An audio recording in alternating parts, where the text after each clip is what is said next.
옛 어른들은 그런 말씀들 많이 하시죠.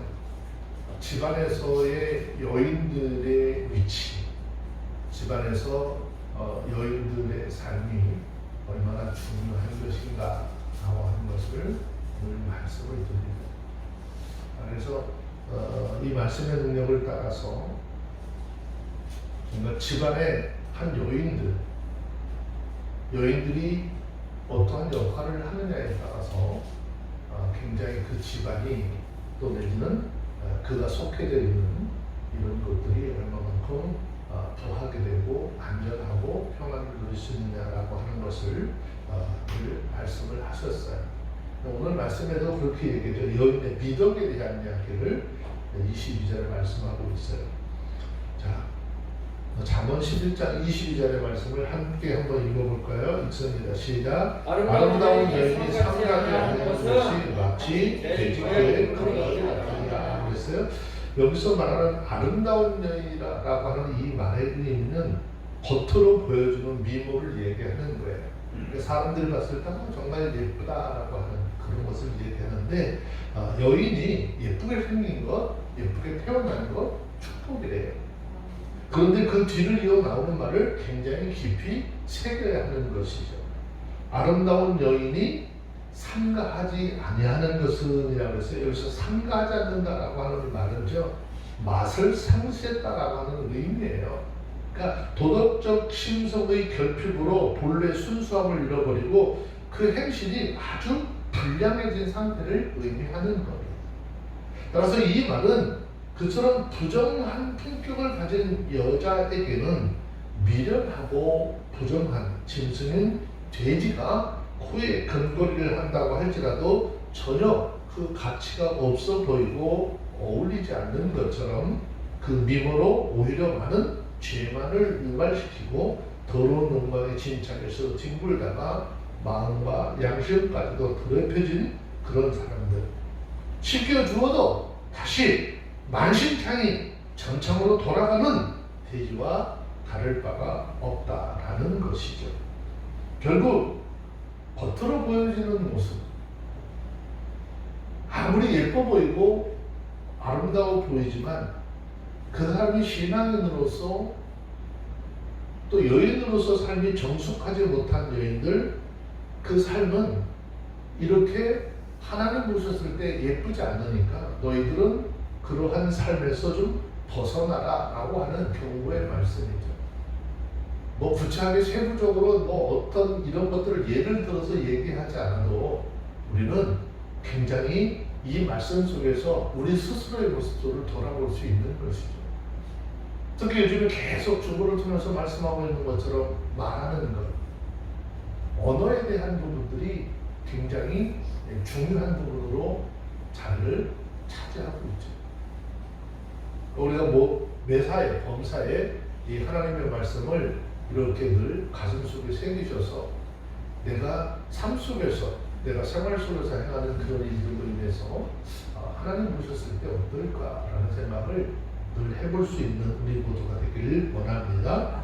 23절 말씀을 봅니다. 의인의 소원은 오직 선하나 악인의 소망은 진노를 이루느니라. 그래서 이 말씀은 의인의 소원과 악인의 소망이 무엇이냐, 또 그 결과가 어떻게 나타나는지라고 하는 것과 그들은 무엇을 가지려고 또 원하며 그것을 가질 것인가라고 하는 것을 어떻게 설명하고 있는 거죠. 먼저 의인의 소망은 뭐라고 그랬죠? 선하다 그랬어요. 의인의 소망은 선한 반면에 악인이 바라는 것은 하나님의 진노를 이루는 일이다 라고 했습니다. 의인은 하나님의 뜻을 알고 그 뜻을 따라 살기를 원하지만 반대로 악인이 추구하는 모든 것은 악한 욕심으로 말미암아 하나님 보셨을 때 가증한 것들이라는 거죠. 그래서 그들이 구하는 것은 육체적인 정욕을 따라 구하고 세상의 헛된 것들을 추구하는 그런 삶을 산다라는 것이죠. 그뿐 아니라 그들은 불행한 날을 소원하는 거예요. 불행한 날을 소원한다라고 하는 의미는 다른 것 아니죠. 이 땅에서 우리는 행복하고 평안한 삶을 살려고 한다면 예수 그리스도 안에서 그 믿음의 길을 걸어가야 하는데, 이들은 하나님을 버리고 말씀에 순종하지 않으면서 생활적인 것, 삶 속에서 자기들이 필요한 것들을 얻으려고 찾아가는 삶을 이야기합니다. 그들은 남에게 화를 입히기를 기대하고 소원하고 바라지만 그 화는 도리어 자기 위로 돌아오게 될 것이다 라는 거예요. 그들이 저주하는 일을 좋아하는 것만큼 배부르도록 저주를 얻게 될 것이다 라는 것이죠. 결국 마귀는 어리석어서 하나님의 뜻을 알지 못해서 멸망의 길을 소망하고 추구하고 또 그 길을 걸어가다 마지막 하나님의 진노와 심판을 받아서 멸망당하고 말 것이다 라는 것입니다. 그러므로 우리 모두는 성경을 통해서 우리에게 행하신 하나님의 뜻을 깨닫고 그 뜻을 따라서 삶을 살다가 영원한 하나님의 나라에 함께 들어가는 은혜가 있어지기를 주의 이름으로 축원합니다. 특별히 하나님께서는 교회를 통해서 구제하기를 원하시죠. 구제 왜 해야 되나? 또 구제를 통하면 구제를 하게 되면 뭐 어떤 은혜가 있나? 오늘 잠언 11장 24절 말씀에 보면 구제를 통해서 가져오는 복이 무엇인가 얘기하고 있어요. 잠언 11장 24절 함께 읽어봅니다. 시작. 흩어 구제하여서 더욱 구하게 되는 일이 있나니 과도히 아껴도 가난하게 될 뿐이라. 예, 여기서 말하는 과도히 아낀다라고 하는 말은 부정하게라고 하는 뜻이에요. 그러니까 마땅히 들어야 할 공의를 나타내지 않는 상태를 말하는 것이죠. 자, 아낀다라고 하는 말은요, 억제하다, 거절하다라고 하는 의미를 가지고 있는데, 인간의 마땅한 도리인 구제를 게을리한다라고 하는 것은 사악한 이기심과 탐욕 때문에 아예 구제를 외면하고 부정하게 자신의 부를 축적하기에만 집착한다라는 말이죠. 자, 그래서 24절에서 말하는 구제는 어려운 처지에 있는 사람들을 도와주는 것을 이야기하는 거예요. 그런데 재물이 있는 사람들이 더 많은 재물을 모아서 더 큰 부자가 되기 위해서 가난한 사람들 어떻게 털보지 않아요. 오히려 그들의 작은 것을 가지고 있는 그것조차도 착취해서 자기 것으로 만들려고 하는 그런 악한 행위들을 한다는 것이죠. 자, 그런데 성경은요, 우리가 왜 구제를 해야 하는가에 대한 이야기를 신명기 15장 11절에서 말씀하고 있어요. 신명기 15장 11절 말씀에 보면 땅에는 언제든지 가난한 자가 그치지 아니하겠고 고로 내가 내게 명하여 이르노니 너는 반드시 내 경배 내 형제의 곤란한 자와 궁핍한 자에게 내 손을 펼치리라 했습니다. 우리 참 주변에 힘들고 어렵고 또 그런 물질을 해서 생활고를 겪고 어려운 사람들이 있다면 내 생활에 넉넉함이 있다고 하면 그들에게 향해서 어떻게 해요? 내 손을 펼쳐라. 구제의 손길을 펼칠 수 있도록 하라는 거죠. 왜 그렇게 하라는 걸까요? 자, 그 이유에 대해서는 성경은 신명기 15장 7절 8절과 잠언 14장 31절에서 말씀하고 있는데, 먼저 신명기 15장 7절 8절 말씀에 보면 이렇게 말씀해요. 내 하나님 여호와께서 내게 주신 땅 어느 성읍에 살든지 가난한 형제가 너와 함께 거하거든 그 가난한 형제에게 내 마음을 강팍하게 하지 말고 내 손을 움켜쥐지 말고 반드시 내 손을 그에게 펴서 그 요구하는 대로 쓸 것을 넉넉히 부어주라 그랬어요. 그냥 필요한 것만 주는 게 아니라 어떻게? 넉넉히 구하는 대로 부어주라. 예수 안에서 우리가 믿음 안에서 행할 일들이 바로 이러한 일들이라는 것입니다. 그러니까 특별히 잠언 14장 31절 말씀에 보면 가난한 사람을 학대하는 자는 그를 지으시니를 멸시하는 자요 궁핍한 사람을 불쌍히 여기는 자는 주를 존영하는 자라 그랬어요. 자, 여기 이 일을 통해서 그 사람이 하나님이라고 하는 분을 어떻게 생각하고 있는지 저울에 달아보시겠다라고 하는 거예요. 내 삶 속에 내 주변에 많은 어려운 사람들을 두고 그가 행하는 그 일들을 통해서 하나님 그 사람의 믿음을 저울로 달아보시겠다라고 하는 거죠. 결국 주변에 가난한 사람들을 보면서도 부재의 손길을 펴지 않는 사람은 재물의 주인이 하나님이라고 하는 사실을 깨닫지 못하는 어리석은 사람이라는 것입니다. 우리가 잘 깨달아야 할 것은 하나님께서 모든 물질을 창조하셨고 관리하고 계심을 모든 물질은 인간의 것이 아니라 오직 하나님의 소유이라고 하는 것을 깨닫고 이 땅에서 우리가 누리는 것 그건 하나님께서 우리에게 잠시 주셔서 관리하도록 하셨다라고 하는 생각을 가지셔야 되는 거죠. 그래서 물질이 자신의 것으로 생각하고 아무리 아낀다 하더라도 하나님이 그것에 된 소리를 내리시고 값없이 만들어 날려버리면 모든 재물들은 한순간에 다 없어져 버리고 마는 것이죠. 자, 성경은 학개서 1장 5절부터 6절 말씀에 이렇게 말씀합니다. 그러므로 이제 나 만군의 여호와가 말하노니 너희는 자기의 소유를 살펴볼지니라. 너희가 만일 뿌릴지라도 수입이 적으면 먹을지라도 배부르지 못하고 마실지라도 흡족하지 못하며 입어도 따뜻하지 못하고 일꾼의 삭슬을 받아도 그것을 구멍 뚫린 전대에 넣음이 되니라. 모든 물질은 하나님께서 도우시고 하나님의 은혜를 주셔야 모을 수 있고 뭔가 잘 살 수 있는 것이지 하나님의 은혜를 저버리고 살면 하나님께서 모든 것들은 어떻게 해요? 어느 순간에 어느 한쪽으로 술술술 다 빠져나가게 하는 거예요. 특별히 학개서 1장 9절 말씀에 보니까 너희가 많은 것을 받았으나 도리어 적었고 너희가 그것을 집에 가져갔으나 내가 불어버렸느니라. 나 만군의 여호와가 말하노라. 이제 무슨 연고로 내 집은 황폐하게 되었으면 너희는 각각 자기 집에 빨랐습니다. 하나님의 사람, 주님의 사람으로 할 수 있으면 정말 주변에 어려운 사람들 또 가까운 친척들 온전의 손길을 베풀 수 있으면 그 손길을 베풀어서 하나님의 살아계신 하나님의 은혜를 함께 나눌 수 있도록 하며 하나님의 영광을 드러내는 삶을 살아야 합니다. 그러면 하나님은 또한 주는 손을 복되게 하셔서 그 손길을 통해서 다시 풍족하게 채우는 그런 은혜를 허락해 주실 것이다 라는 것이죠. 자, 성경 고린도후서 9장 9절 10절 한 번 더 보겠습니다. 고린도후서 9장 9절 10절 두 절 말씀만 좀 볼게요.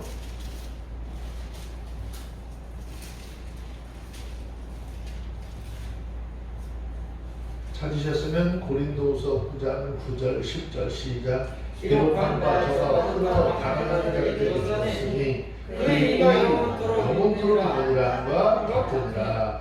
심는 자에게 씨와 먹을 양식을 주시느니라. 너희의 심을 것을 주사 풍성하게 하시고 너희의 의의 열매를 더하게 하시리라 했어요.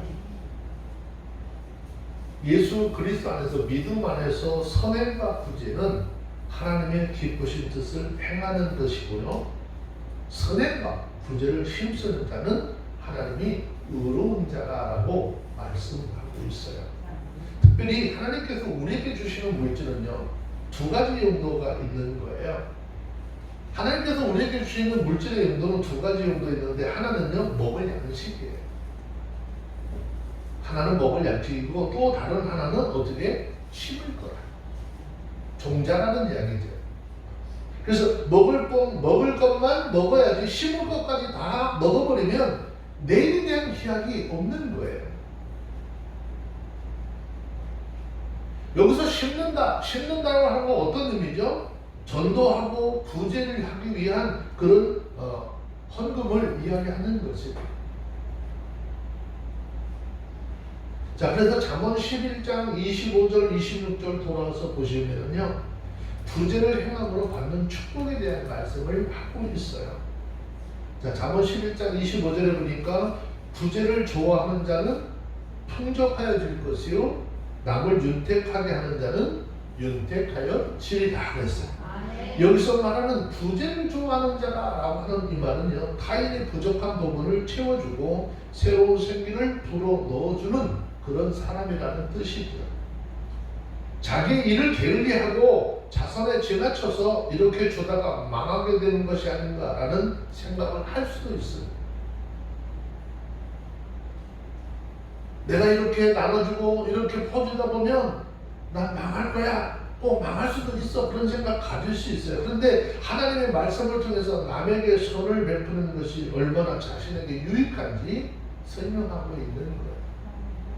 우리 신앙 생활하면서 우리 주변에 있는 사람들 보면 많이 선을 베푸는 사람들, 저렇게 해가지고 어떻게 곧 망하지 않을까, 그런데 그들의 삶을 보면 여전히 넉넉한 삶을 살고 있는 것을 볼 수 있죠. 이유가 뭐냐?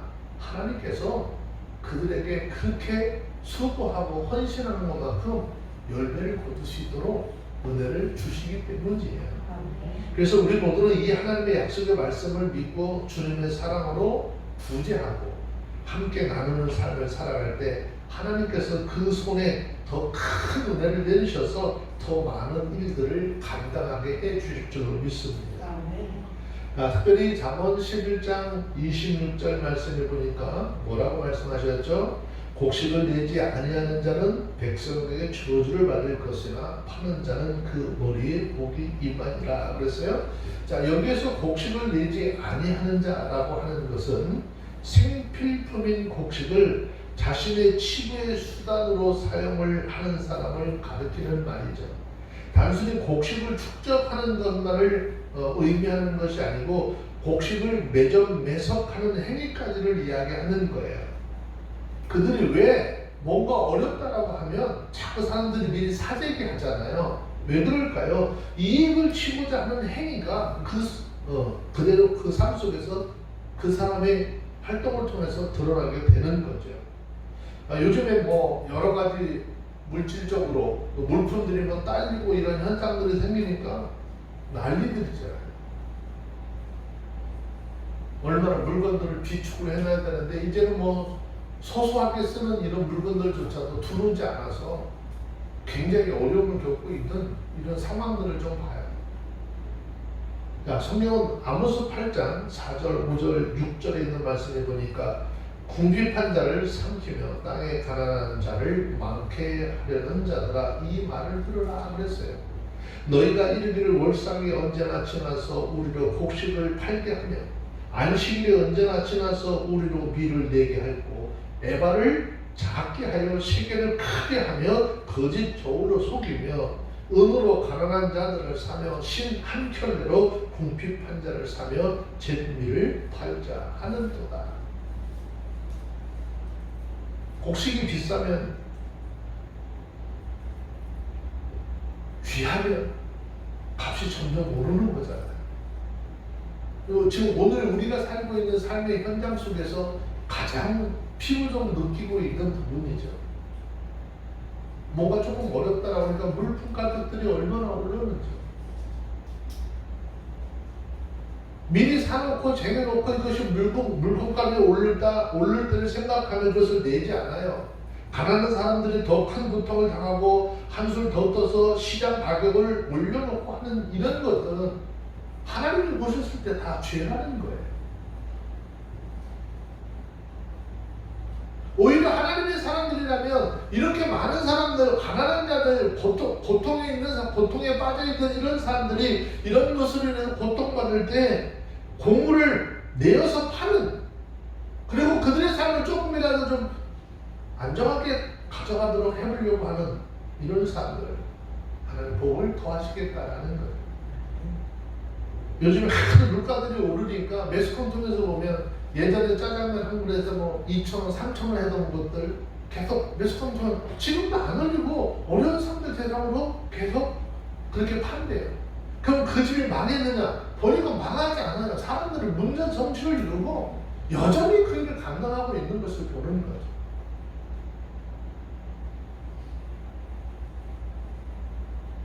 우리가 두려워할 것은 하나님께서는 이런 모든 행위에 대해서 어떻게 심판하시겠다라는 거예요. 자, 잠언 11장 27절, 28절, 29절 세 절 말씀을 함께 보도록 합니다. 시작. 선을 간절히 구하는 자는 은총을 얻으려니와 악을 더듬어 찾는 자에게는 악이 임하리라. 자기 재물을 의지하는 자는 패망하려나 의인은 푸른 잎사귀 같아서 번성하리라. 자기의 집을 해롭게 하는 자의 소득은 바람이라. 미련을 하는 자는 마음이 지혜로운 자의 종이 되리라. 27절에서 세상에서 선을 행하기에 열심인 사람들은 하나님과 사람에게 어떻게 사랑을 받게 될 것이다 그랬죠. 여기서 말하는 선을 간절히 구하는 자라고 하는 말의 뜻은요, 선한 것을 위해서 일찍 일어나는 사람이라 그런 뜻이거든요. 그러니까 친구에게 봉사하고 가난한 자에게 구제할 기회를 주며 자기 자신의 일을 힘쓰는 그런 사람을 이야기하는 거예요. 그런 사람은 하나님께 은총을 입을 것이다 그랬어요. 하지만 반대로 악을 더듬어 찾는 자라고 하는 것은요, 죄의 성향으로 말미암아 의도적으로 습관적으로 악을 행할 기회를 찾는 사람들을 의미하는 것입니다. 즉 악을 행하기에 부지런한 사람은요, 자신을 위해서 멸망을 예비하는 자들이다라는 것이죠. 그들에게 악이 임하리라고 했는데 이제나 저제나 그들은 자기의 행위대로 가품을 당할 것이다 라고 하는 거죠. 지금 이 세상에서는 자기들의 행한 악에 대해서 심판을 당하지 않을지 몰라도 이 행한 악은 반드시 하나님께서 보호하는 날이 있을 것이다 라는 거예요. 왜냐? 선을 행하지 않는 그 자체는요, 누구에게 해를 끼치는 일이기 때문이에요. 왜 많은 사람들도 얘기하잖아요. 내가 누구에게도 해만 끼치지 않고 나만 잘 살면 되지? 아니요. 누구에게인가 선을 행하지 않는 그 자체가 누구에게인가 해를 끼치는 삶이라는 거예요.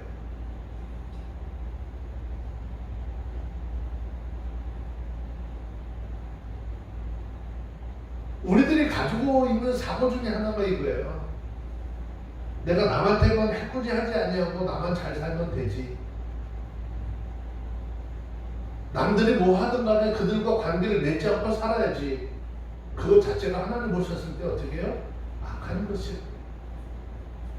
사람은요, 사회적 동물이라고 그러죠. 함께 더불어 살 수 있도록 하나님께서 만드셨어요. 근데 남이 어떻게 되든지 상관하지, 내가 누구에게 악한 짓만 하지 않고 나 혼자만 잘 살면 된다? 하나님 보시기에 아름답지 못합니다. 교회도 믿음 안에서 한 공동체를 이루며 사는 거예요.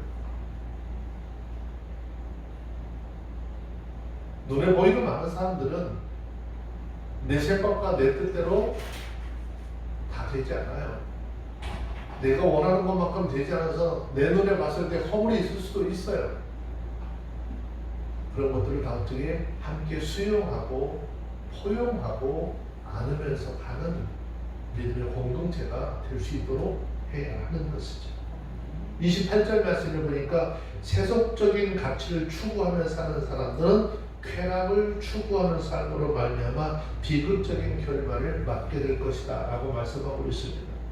우리가 믿는 재물은요, 우리 최대의 궁지에 처하게 될 때 우리의 기대를 어떻게 저버리게 될 것이다. 다시 얘기하면 물질 때문에 나도 역시 어려움을 처하게 될 수 있을 것인데 그때 그것이 나를 더 어려운 처지로 몰아넣게 될 것이다 라는 거예요. 자기의 재물을 의지하는 사람은 마치 그 재물이 하나님의 은혜와 보호하심의 분깃을 대신 충당시켜줄 것처럼 그 재물을 믿는 사람들이 있는데, 이 사람은요, 마치 꺾어진 갈대에다가 자기의 체중을 싣는 자와 같이 패망해버리고 말 것이다 라는 것이죠. 그 갈대는 그 자신을 실망시킬 뿐 아니라 그 손에 박히며 그를 꿰뚫어버릴 것이다 라는 것이죠.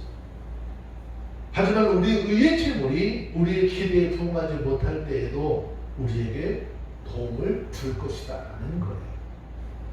의는 푸른 나무 잎사귀 같아서 번성하리라 그랬죠. 의로운 가지는 그 잎이 푸르지 아니한 나무처럼 무성할 것이다 라는 거예요.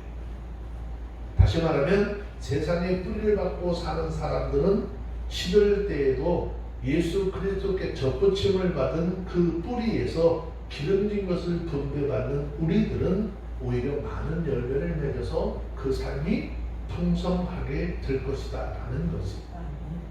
시편 1편에서 어떻게 나무가 시편 23편에는 나무 뿌리가 어떻게 깊이 내려가서 항상 마르지 않는 시냇가에 그 뿌리를 내린 것 같은, 즉 하나님 예수 그리스도를 통해서 우리에게 주는 그런 은혜의 강가에 뿌리를 깊이 내린 사람의 신앙은요 변하지 않는 거예요. 하나님이 주시는 그런 은혜로 말미암아 우리의 필요한 모든 것을 늘 공급받는 삶을 살 수 있는 것이죠. 여기서 번성하리라라고 하는 말은 지속적으로 그 가지에서 새로운 잎들이 돋아나는 모습을 나타내는 그런 말입니다. 따라서 이 말은 의인은 영적이고 육적인 삶이 나무의 풍성함처럼 풍성하게 될 것이다 라는 의미인 것이죠. 그래서 우리 모두는 하나님만 의지하며 살아가야 하는 거예요. 눈에 보이는 세상 사람들을 의지할 것이 아니라 눈에 보이지는 않지만 모든 것을 이루시고 행하시고 베푸시는 그 하나님께만 소망을 두고 살아가야 하는 것입니다. 다시 29절 보니까 자기 집을 해롭게 하는 자는 자기 소득의 바람이라 그랬어요. 자, 자기 집을 해롭게 하는 자는 자기 소득이 어떻게 바람이라. 여기서 말하는 자기 집을 해롭게 하는 자라고 하는 말의 뜻은요, 자기 집을 슬프게 하는 자라 그런 뜻이에요. 이 말은 어떤 겁니까? 곧 게으르고 나태한 자, 또 부당한 탐욕으로 개인의 안위만을 추구하는 그런 사람, 또 자신의 소욕을 위해서 그 종들에게 식량과 급료를 주지 않는 그런 사람들을 이야기하는 거예요. 사람 일 시켜놓고 월급 주지 않아서 자살하고 하는 일들이 예전에 많은 매스컴 통해서 드러났잖아요. 이 말은 어떤 의미입니까? 그렇게 냉혹한 사람은 결국 자기 가정뿐만 아니라 사회적으로도 고립되고 소외됨으로써 궁극적으로 아무 소득을 얻지 못하게 될 것이다 라는 거죠.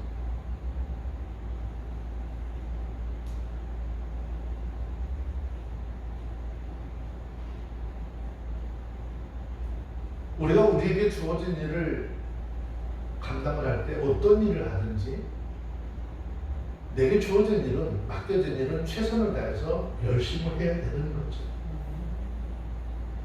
부당한 것 요구하지 말라는 거죠.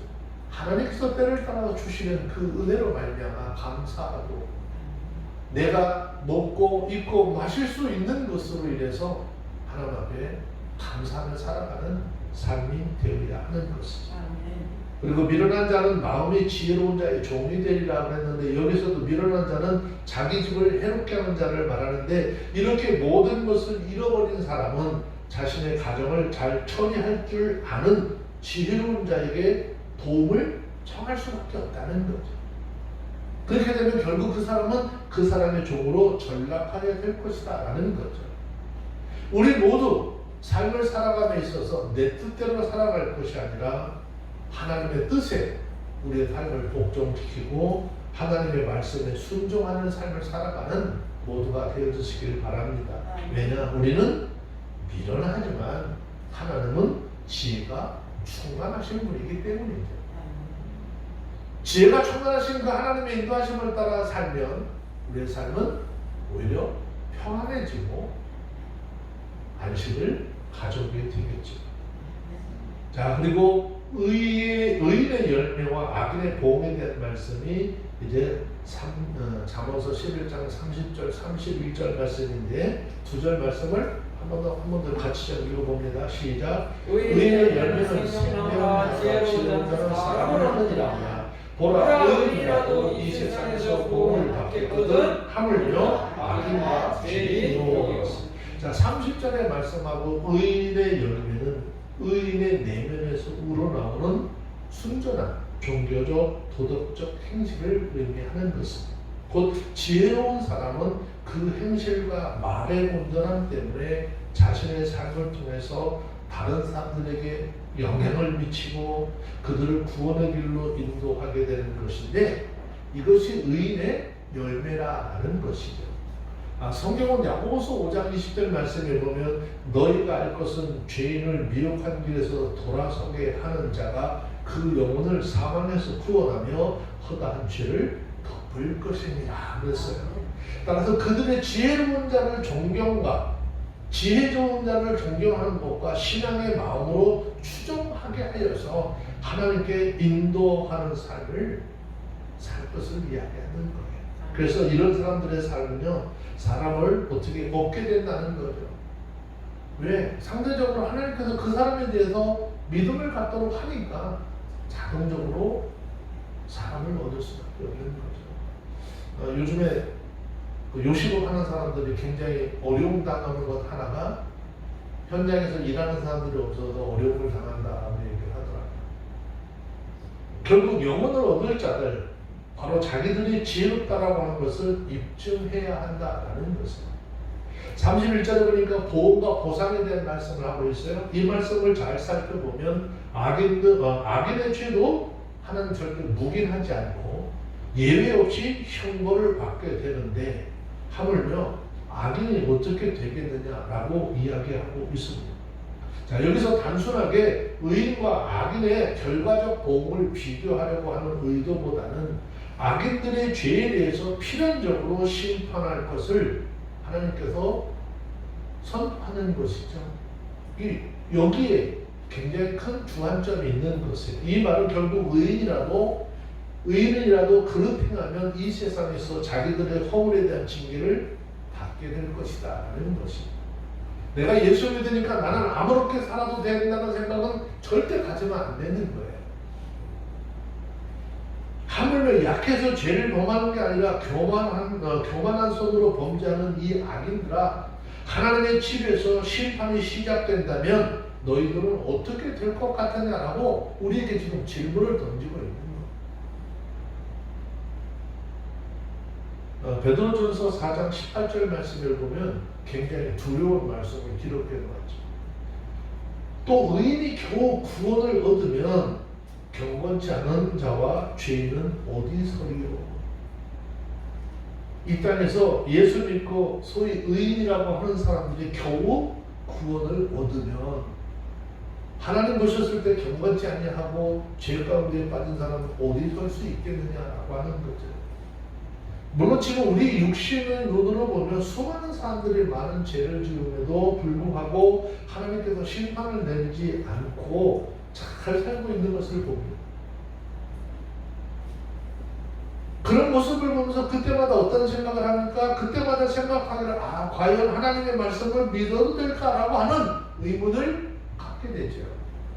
또 믿음으로 교회와 사회에 봉사를 하지만 하나님께서 이 일에 대해서 어떤 보상을 해주지 않을 것을 보면서 과연 어떻게 희생하고 봉사할까 의심할 때도 있는 거예요. 왜? 당장 내 현실 속에서 내가 희생하고 봉사하는 것에 대한 것이 나타나지 않으니까.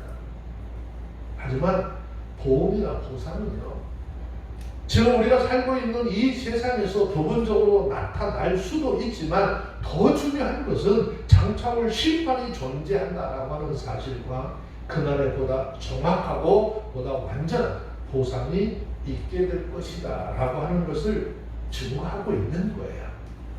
성경은 요한계시록 2장 23절 말씀에 보면 또 내가 사망으로 그 자녀들을 죽이리니 모든 교회가 나는 사람의 뜻과 마음을 살피는 자인 줄 알지라 내가 너희 각 사람의 행위대로 갚아주리라 하셨습니다. 하나님은 이 땅에서 우리가 행동하고 우리가 행하는 모든 것들 다 알고 계시기 때문에 훗날 그런 것들 분명히 갚아주시는, 즉 결산하는 때가 있게 될 것이다 라는 것입니다. 의를 행한 자는 의의 보상을 받게 될 것이지만 악을 행한 자는 반드시 하나님의 심판을 받아서 저 영원한 멸망 가운데 떨어지게 될 것이다 라는 것을, 그러므로 저와 여러분들 이 땅에서 살아가는 날 동안 과연 내가 무엇을 위해 살 것인지 다짐하시고 결단하는 그런 시간이 되어주시기를 주의 이름으로 축원합니다. 기도합니다. 하나님, 오늘도 잠언 11장 22절 이하의 말씀을 통해서 하나님 앞에서 이 땅에 우리의 모습들 어떤 모습으로 살아가야 할 것인가를 알게 하셨습니다. 주님, 하나님의 뜻을 깨달았다라고 한다면 그 하나님의 말씀의 뜻을 쫓아 사는 하나님의 자녀들의 삶이 되게 하시고 의인의 반열에 들어 하나님 앞에 영광 돌리는 삶이 되게 하옵소서. 우리 구주 예수님의 이름으로 기도합니다. 아멘.